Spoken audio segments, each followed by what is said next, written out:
అంకెలల్లా ఏ అంకె పెద్దగా ఉన్నది? 9 సార్. 9 పెద్దది కదా? అవును సార్. ఓకే, ఈ 9 అనే అంకెకు కొంచెం నీ అన్నిటికంటే పెద్దదని కొంచెం అహంకారం ఉన్నదట, పొగరుకొత్తనం బాగున్నదట.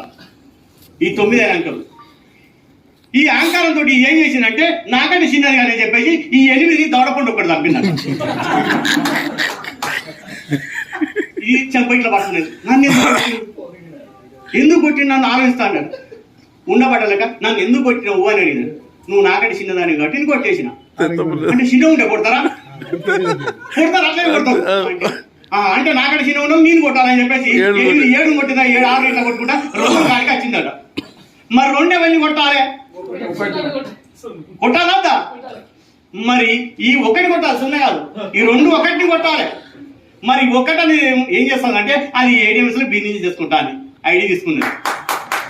తీసుకొని ఏం చేసిందంటే ఇది చిన్న ఉపాయం చేసుకున్నది. ఈ 0ని తీసుకొచ్చి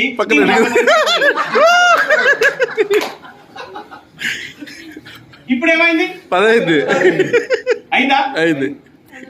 మరి ఇప్పుడు ఎవరిని కొట్టాలి? అంత శక్తి ఎందుకు చెప్పినంటే ఈ 0ను ఎప్పుడు మనం తిరస్కరించవద్దు, దాన్ని తక్కువలేదు.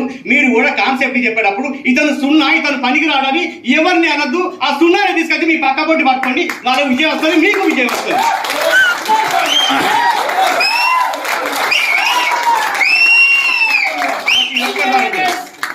ఇట్లాంటి 0 చేయబట్టే నేను మిన్న అయిపోయినా.